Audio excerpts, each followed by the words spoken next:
story of fireflies. Can you guys guess what it's about? Fireflies. You're so smart, Ellie. You're so smart.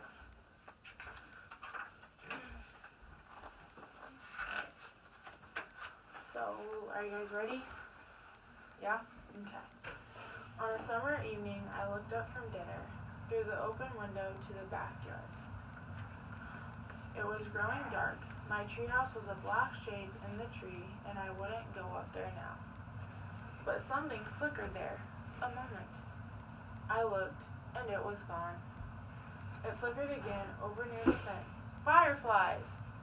Don't let your dinner get cold, said Mama. You guys have a treehouse at your house? No?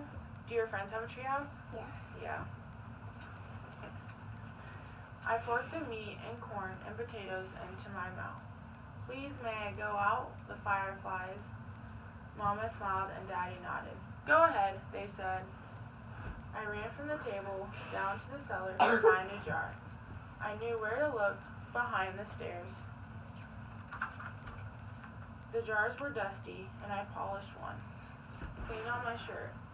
Then I ran back up 2 steps at a time. Hey, Jack, sit still. Holes, I remembered, so they can breathe. And as quietly as I could, so she wouldn't catch me doling them. I pulled holes in the top of the jar with Mama's scissors. The screen door banged behind me as I ran from the house. If someone said, "Don't slam it," I wasn't listening. I called to my friends in the street, "Fireflies!" But they had come before me with polished jars, and others were coming behind. The sky was darker now. My ears rang with crickets, and my eyes stung from staring too long.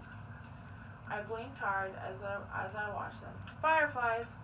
Blinking on, blinking off, dipping low, soaring high above my head, making white patterns in the dark.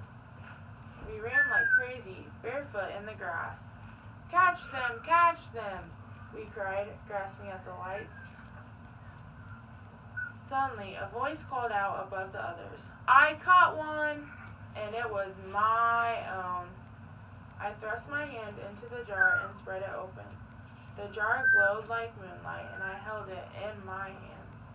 I felt a tremble of joy and shouted, I can catch hundreds.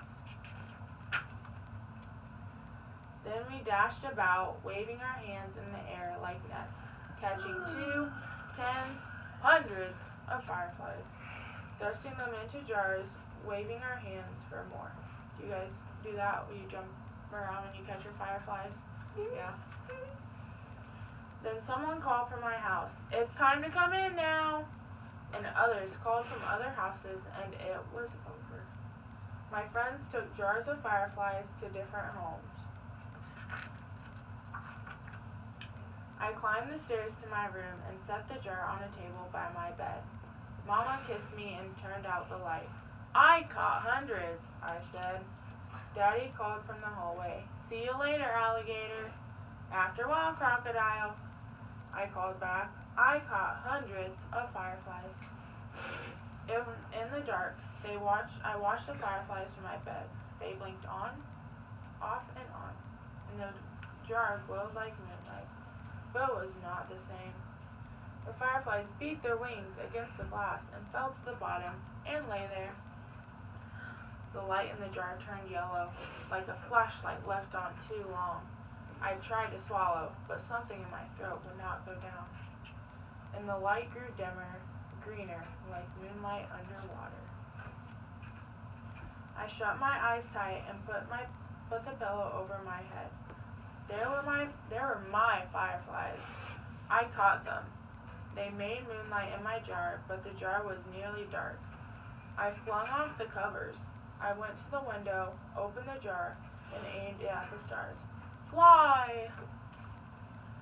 Then the jar began to glow, green, then gold, and then white as the moon, and the fireflies poured out into the night.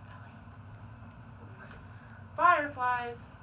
Blinking on, blinking off, dipping low, soaring high above my head, making circles around the moon like stars dancing. I held the jar, dark and empty, in my hands. The moonlight and the fireflies swam in my tears, but I could feel myself smiling. Does he look sad? Yeah. Why do you think he's sad?